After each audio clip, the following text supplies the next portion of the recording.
my turn. It is my turn. Please welcome the Vice President of the United States, Kamala Harris. Boom! What's up, guys? Welcome back to my channel. My name is Joannis or Joe Hatagwa. I'm a Sierra Leonean American and I live here in Accra, Ghana. And if you want to hear Kamala Harris's full, uninterrupted speech here in Accra, Ghana, then this is the video for you.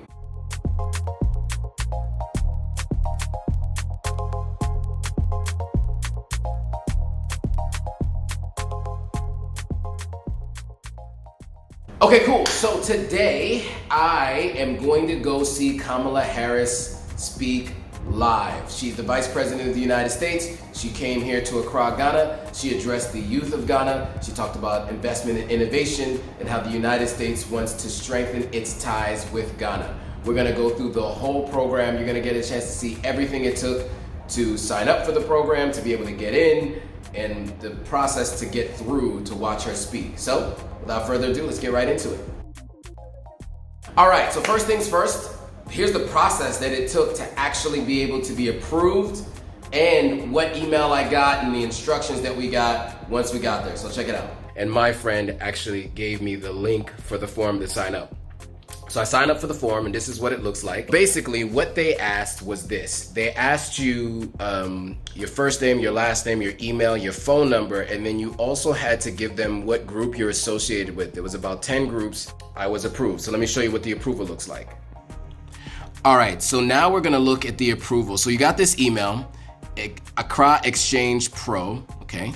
Action, arrival instructions, event with Vice President Kamala Harris, Tuesday the 28th at Black Star Square, Accra. So here's what it says. Greetings from the U.S. Embassy, Accra. We are pleased to inform you that you've been invited to join Vice President of the United States, Kamala Harris, on Tuesday, March 28th at Black Star Gate, Accra. Please note that this invitation is non-transferable and is intended for your personal attendance only. For your convenience, please find attached detailed arrival instructions. We kindly request that you read the document carefully and take the necessary actions as indicated. We look forward to your participation in this event. Obviously, I was happy to actually receive the invitation. Events like this happen once in a lifetime. You know, it's an interesting thing, right? You have the Vice President of the United States, whether you are a Democrat or Republican, whatever you believe in your political stance, who is a person of color, the significance is there. Now, there are some people who are a bit skeptical for the reason that the United States is coming to Africa, but that's a different conversation for another time. We're just gonna take you through this vlog. So let me show you guys what the instructions look like, because they're very detailed, very careful, because they wanna make sure that they're protecting this valuable asset of the United States government. So check out the detailed instructions that they say. Arrival instructions, event with Vice President Kamala Harris, Black Star Gate, Accra, Ghana, Tuesday, March 28th, 2023. You're receiving this email because you have been invited to join Vice President of the United States, Kamala Harris, on Tuesday, March 28th in Accra, Ghana. This non-transferable invitation is intended for the recipient of the invitation only. Please note, this is an outdoor and standing room event. Space is limited and entry is first come, first serve. So here's the location, Black Star Gate. Please reference the map below. There's a couple other things that they mention here. The doors open at 8 and they close at 10:30. I'm gonna arrive at like 7. I wanna make sure I'm super early. It says, please arrive at the intersection of Castle Drive and Marine Drive. So that's a specific area. Please proceed down the Marine Drive and utilize the walking path to enter security screening area and the event. Parking, drop off or utilization of rideshare is strongly recommended. I am going to use a rideshare service. There's limited first come, first serve self-parking available on the east side of Black Star Square behind the Osu stands. Casual attire is recommended. Guests should dress for hot and sunny outdoor conditions. So that's the arrival, that's the parking, and that's the attire. Security. United States Secret Service, or the USSS, security checkpoint for all guests will be located off of Marine Drive past the event parking. All guests will be subjected to an airport-like security screening. The following items will not be permitted: large bags. So next item on the security is no posters or signs. They're not allowing umbrellas, knives, firearms, weapons, or otherwise sharp or dangerous objects. Any other item deemed hazardous by United States Secret Service. So we don't know what that is, but just to be safe, I'm not bringing anything that could seem dangerous. Okay, so as you can see, they do have the official White House logo at the top. I didn't even notice that. So the White House in Washington. So the contact. Anyway, so here is what it's going to look like. But I guess if you're walking from somewhere else, you take the walking path all the way down here. You walk through the screening here. Then you can go into Black Star Square. So there is going to be such tight security. They are not playing around. So this is what we look forward to. All right, guys, so that is the preparation before we head to this event. I'm gonna check in tomorrow morning when I'm on my way, and I'll show you what the process looks like, so stay tuned. All right, so now we are going to see what it was like to walk up and arrive there and then getting through security. It was a lot of work, there was a lot to go, there was a lot going on, the lines were long, there was just a bunch going on. You know what, just check it out. All right, guys, so I'm on my way now to Black Star Square to see Vice President of the United States, Kamala Harris, give her speech. It's just about 7:55, doors open at 8. All right, so I finally made it. I'm getting ready to take this walk. It's a long walk, but Black Star Square is ahead of us. There's the Freedom and Justice, which I think is where she's actually going to be. And then here, I think I have to walk down that way. Okay, boss. All right, so this was the long walk on the one side of the Black Star Square. It was, I mean, I'm doing this in fast motion, but it literally took me like almost 10 minutes to walk down the side of this building. It was a long walk. All right, so it's a bit of a walk. I feel sorry for people who got dressed up. You know, it did say come in comfortable clothes because the place is going to be hot. I have paper towels, I have an extra t-shirt, I have cold water, which is probably warm. I have cold water, which is probably warm by now, considering the heat out here, but here we are.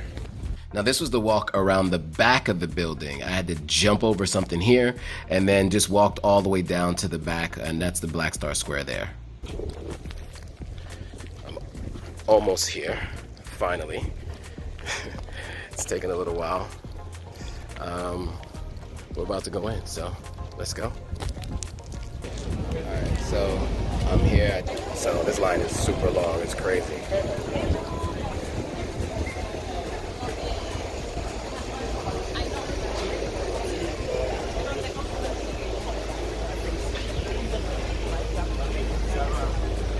Bag checking process looks like. Once we got through security, they actually had us walk over to the stands and sit in the stands. Now, we didn't understand this at first, but basically we were just all sitting in the stands, and then they basically dismissed us by groups to walk towards the stage where we were going to get a chance to sit at the stage. They wanted to do it in an orderly fashion. It's actually really smart to do. They just didn't explain it to us at first, so we're kind of just sitting there thinking, where is she going to speak from? And then we found out later when we walked over. All right, so that was the security, that was getting through everything. Now let's head over to actually watch the speech.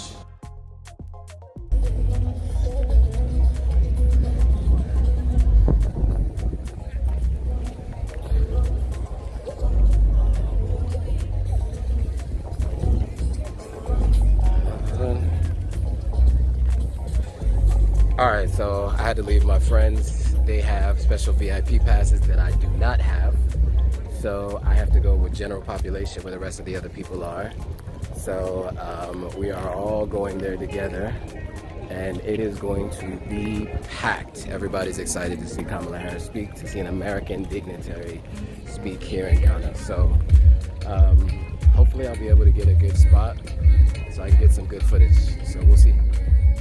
Now, walking through this area here, it was just a bunch of people. So I had to find a place that I could stand. So I was kind of looking around, scanning the area. Okay, I see some people here. I see some people over here. So I'm just walking around. All right, cool. So once we got over to the Freedom and Justice Arc, after sitting at Black Star Square, there was a kind of a program that was done before Kamala Harris spoke. So first, you had the dancers, then you had a couple of Ghanaian personalities get up and speak, people who have done things for the culture. So they got a chance to speak. So you'll get a chance to hear a little bit of that and see some of that here. So check it out.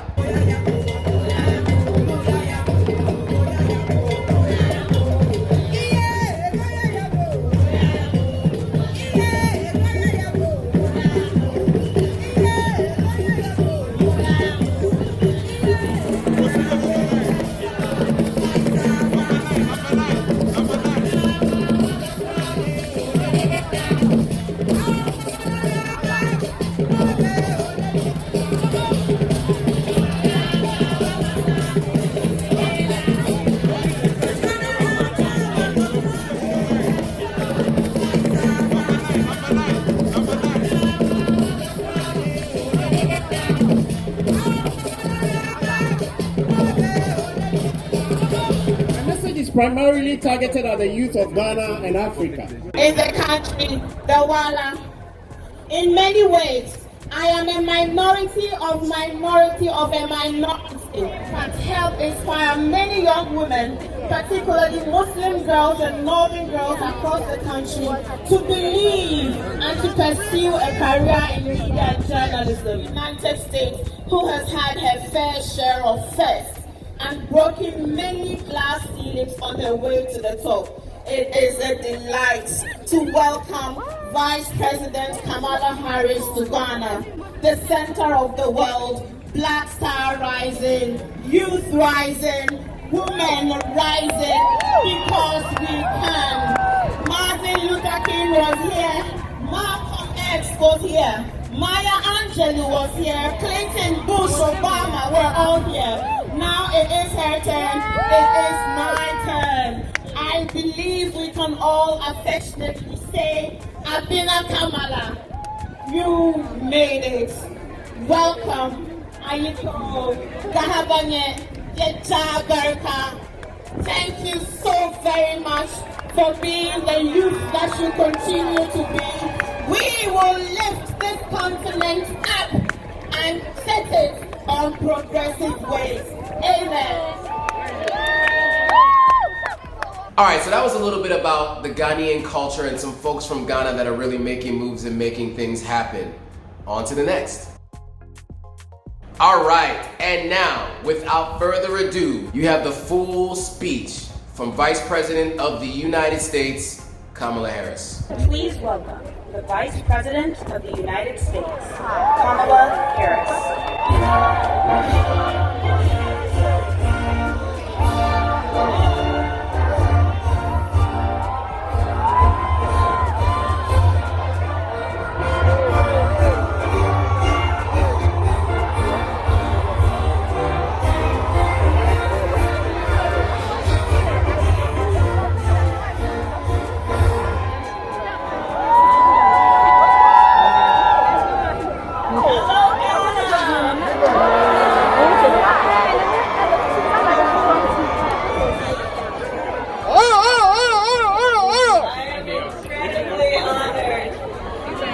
To be with you here in Ghana and to the people of this incredible continent, to the people of Ghana, and to all the young leaders with us today, students, entrepreneurs, activists, advocates.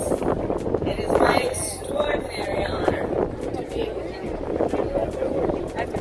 So I don't need to tell you, the median age on the African continent is 19.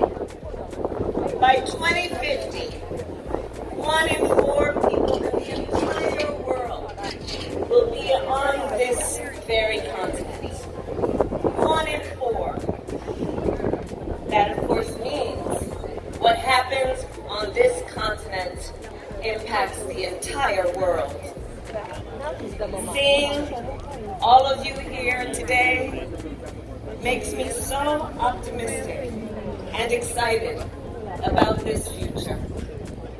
The energy, the dynamism, and the potential that each of you embody. And that is why I am here today.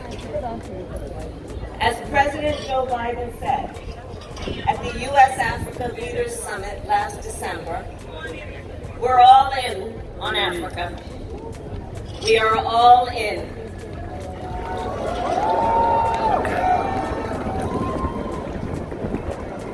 Because African nations play such a critical role on issues of global importance, issues that matter to the American people and to the world. Issues like food security, the climate crisis, public health, and resilient supply chains. We are all in because African leadership is critical to global peace and security, and African nations are essential partners at the United Nations and in support of international rules and norms. We are all in because the fates of the American people and of America and the continent of Africa are interconnected and interdependent. We are all in because there are long-standing ties between our people. We have an intertwined history, some of which is painful, and some of which is prideful, and all of which we must acknowledge, teach, and never forget. Teach. I see what you did there.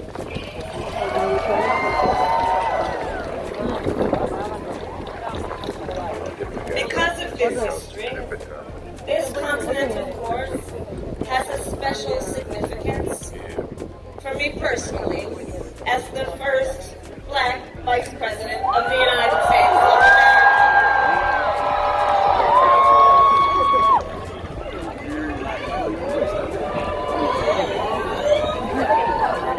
And this is a history, like many of us, that I learned as a young child. Stories, cultures, and traditions passed down from generations. In addition, this continent has a personal meaning for me because my grandfather and other members of my family worked in Zambia in the 1960s alongside a newly independent people. I was fortunate enough to visit them in Zambia as a young girl. The values that guided my relatives when they were there and the legacy of their efforts remain a source of pride for my entire family and continue to animate my work today. So then, what does it mean that the United States of America is all in? It means that the United States is committed to strengthen our partnerships across the continent of Africa. Partnerships with governments, the private sector, civil society, and all of you. Partnerships based on openness, inclusiveness, candor, shared interests, and mutual benefits.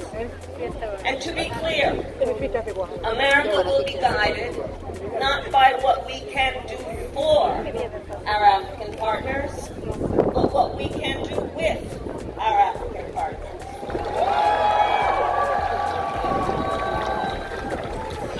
Together, we will address the challenges we face and the incredible opportunities ahead. And today, I will speak about one particular area of opportunity: investment in innovation. Innovation, I believe to be the pursuit of what can be unburdened by what has been. Innovation results in one's ability not only to see, but to do things differently. New methods, new products, new approaches, new ideas. We innovate to be more effective and to solve problems. From the invention of new technology to the origin of social movements, innovation has come about by challenging the premise, questioning the status quo, and bold thinking. And so to the young leaders here today, you, by your very nature, are dreamers and innovators.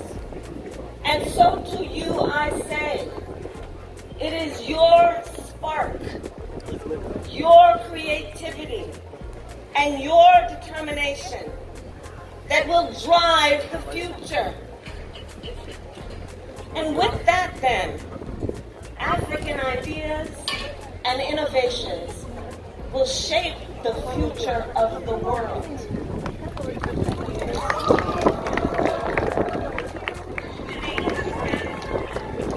And so we must invest in the African ingenuity and creativity, which will unlock incredible economic growth and opportunities, not only for the people of the 54 countries that make up this diverse continent, but for the American people and people around the world.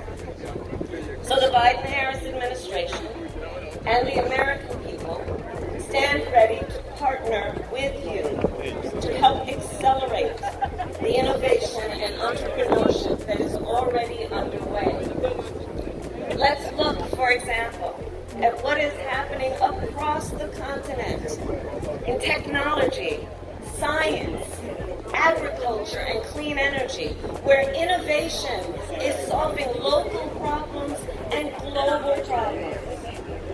Just think, before Venmo or Apple Pay, there was M-Pesa in Kenya, a mobile phone payment service that revolutionized the digital financial system.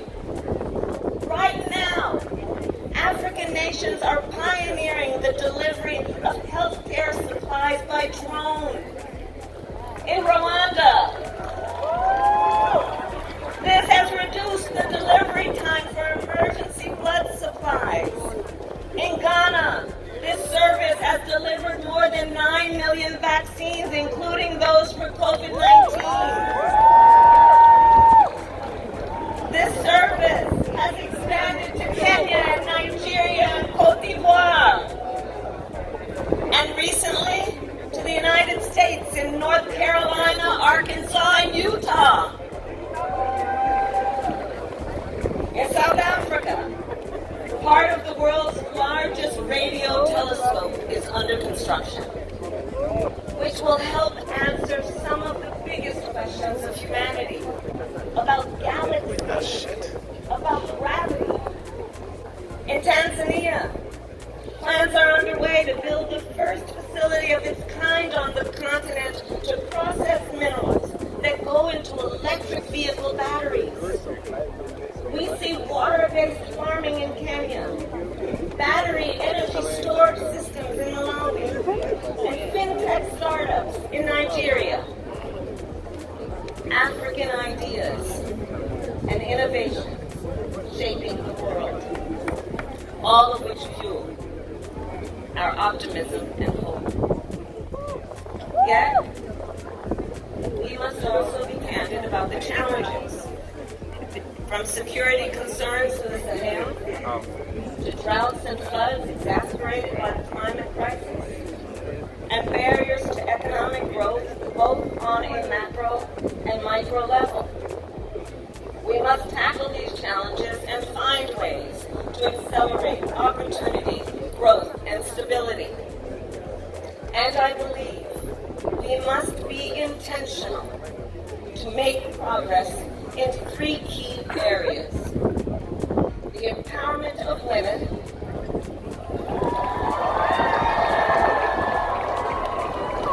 digital inclusion, and good governance and democracy. All of which are a focus of my visit to the continent and going forward. And all of which have the potential to create even more innovation. Innovation that will unlock new jobs, new industries, and exponential growth. So let us agree, women around the world must be able to fully participate in economic, political, and social life.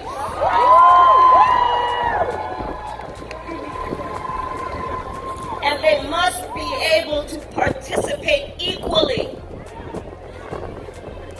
including in leadership roles. It is a key to maximizing global growth and opportunity.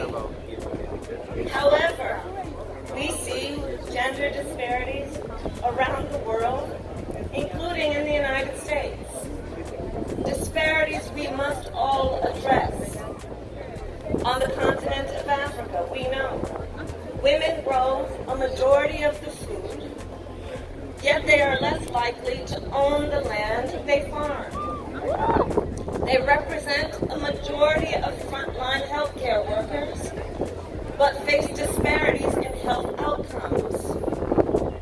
Women are entrepreneurs, yet have limited access to capital and markets. They are peacemakers and bridge builders, yet continue to be underrepresented at the tables where decisions are being made. And there are many factors that impact a woman's ability to survive and thrive. One of those is economic empowerment.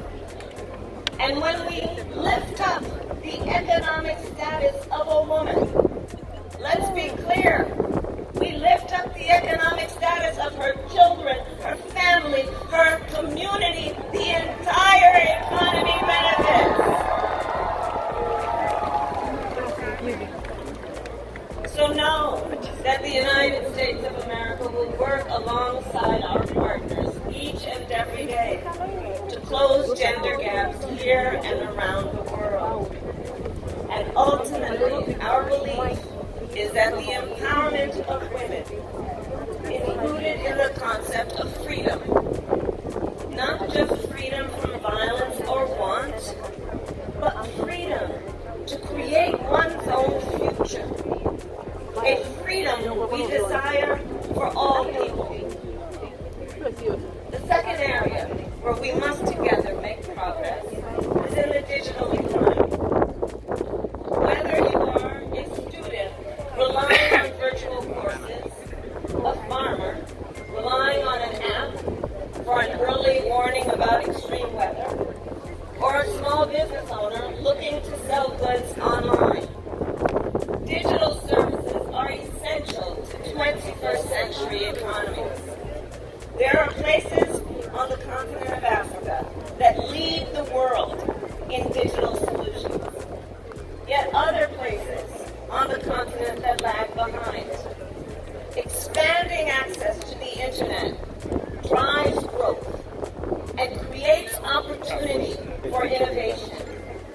And once people are online, they have greater access then to education, greater access to information, and greater access to financial services, which is why the United States will double down on our effort to mobilize billions of dollars in public and private capital from the United States, the continent of Africa, and around the world in order to expand internet access for the benefit of all people here on the continent. To this end, the partnership between the public and private sectors is essential. Partnerships that combine the experience and expertise of the private sector with the reach and capacity that only governments can provide. Together, we can unleash growth and opportunity that far exceeds what either the public or private sector can achieve on its own. And the United States is committed to build these types of partnerships to increase digital inclusion on the continent. And finally, to create inclusive economic growth and to advance innovation, we must continue to support and invest in good governance and democracy.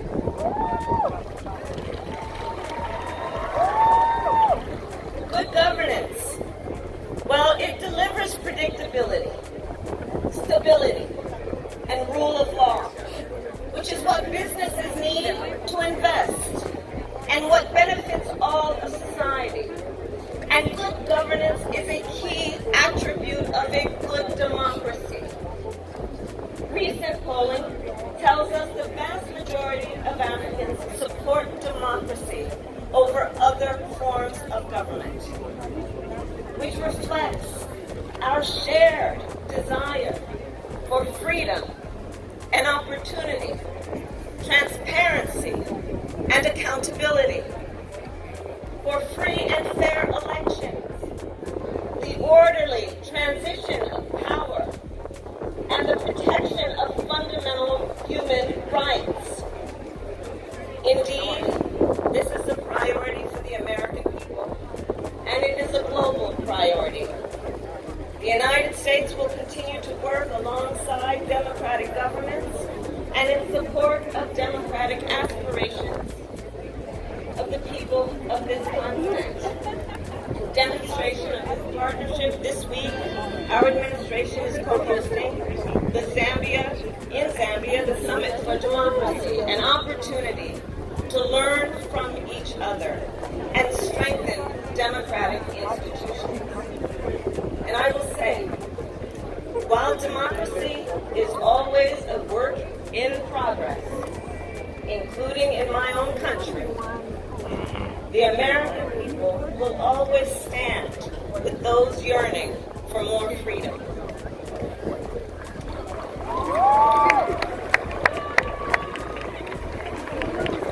And let us be clear that innovation thrives in a democracy.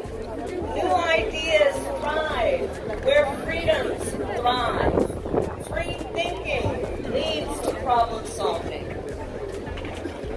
And so I believe, acting together with intention, we can make progress in these three areas: the empowerment of women, digital inclusion, and good governance and democracy. And just let us take a moment to imagine the future. A future where women are not just included, but also lead.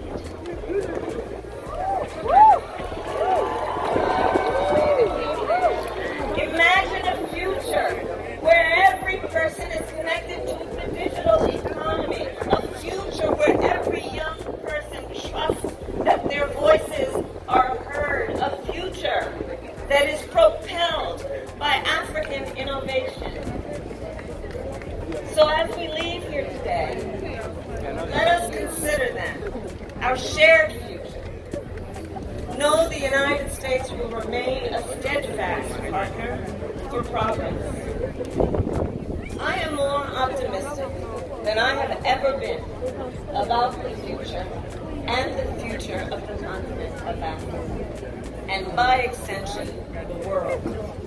Not only because of the work we undertake in government, not only because of the investments in the private sector, I am optimistic about the future of the world because of you, the woman who will shatter every glass ceiling, the entrepreneur who will identify the next digital breakthrough, the activist who will fight for the dignity of every human being, students and scientists, athletes and artists, farmers and fishers, and the young innovators who will solve problems that we haven't yet identified with solutions we can't even yet imagine.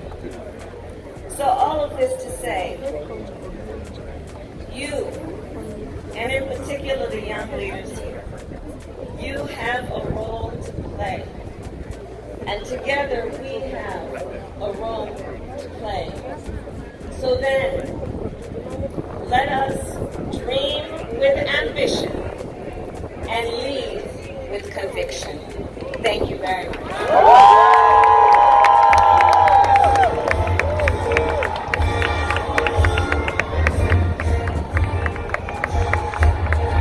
All right, cool. So that was the full speech uninterrupted. What did you guys think? Is there anything in there that you feel like was missing? Would you have liked to see more? Let me know in the comments what you guys thought about this speech. Did you think that it covered everything it needed to cover? Do you think that there is more that she should have covered? Let me know. Love to hear from you guys.